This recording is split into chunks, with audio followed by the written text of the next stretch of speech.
Kwa mwaka huu sasa tunafungua dirisha la udahili rasmi kwa shahada ya kwanza katika taasisi za elimu ya juu nchini Tanzania kwa mwaka wa masomo 26-27. Na dirisha hili la awamu ya kwanza limefunguliwa rasmi leo tarehe 10 mwezi wa 7 2026, na dirisha la kwanza litakamilika tarehe 10 mwezi wa 8 2026 kwa maana ya kutuma maombi. Sifa ambazo wale wanaotuma maombi wanatakiwa kuwa nazo, tuna makundi matatu. Tuna wale wenye sifa za kidato cha sita.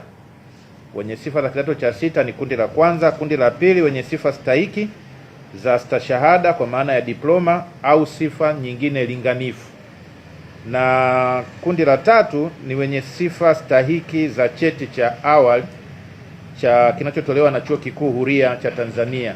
Na ili waombaji kuweza kuzitambua program za masomo ambazo zimeruhusiwa au zimepata idhini ya kuchukua wanafunzi kwa mwaka wa kwanza katika taasisi za elimu ya juu kwa mwaka 2026-27, wanashauriwa waingie katika tovuti ya Tume ya Vyuo Vikuu. Watakuta vitabu vya mwongozo vinajulikana kama admission guidebooks. Kitabu cha mwongozo cha kwanza ni wale wenye sifa stahiki za kidato cha sita, lakini kitabu cha pili ni wale wenye sifa za stashahada na sifa za cheti kinachotolewa na Chuo Kikuu Huria cha Tanzania.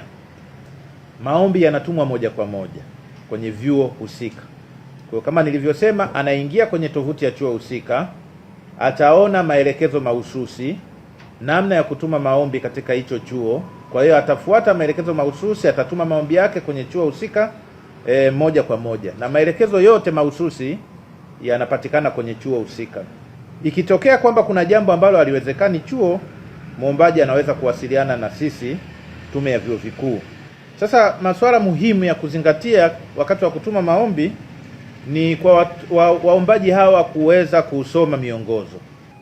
Tunao waombaji waliomaliza aidha kidato cha sita, lakini kidato hiki au wamemaliza masomo kabla ya kujiunga na chuo kikuu, lakini sio katika shule za ndani ya nchi. Sasa waombaji hawa wa Tanzania wanashauriwa kabla ya kutuma maombi wawasilishe zile nyaraka zao Baraza la Mitihani la Tanzania, yani NECTA, ili vile vyeti vyao viweze kufanyiwa ulinganifu na waweze kupata namba maalum ambazo watazitumia katika kutuma maombi. Lakini waombaji ambao wana sifa linganifu kwa maana ya diploma ambao hawakusoma katika vyuo vya ndani ya nchi, hawa wanashauriwa watume nyaraka zao katika Baraza la Taifa la Elimu ya Ufundi na Mafunzo ya Ufundi Stadi NACTVET. Kwa hiyo kule wakituma watapata ulinganifu na watapewa namba maalum ambayo inajulikana kama AVN, ambao ndio wataitumia sasa wakati wanapotuma maombi yao.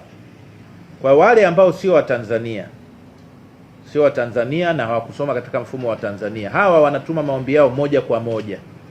Wanatakiwa kutuma moja kwa moja kwenye vyuo husika. Vyuo vyenyewe vinajua namna ya kufanya ulinganifu.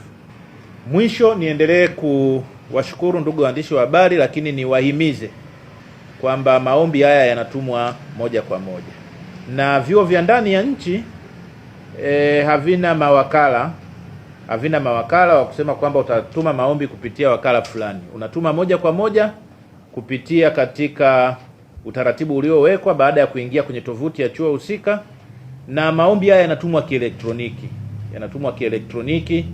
na kwa hiyo hayatumwi kwa kutumia hard copies. Yanatumwa kielektroniki na kila kitu kinachakatwa kielektroniki.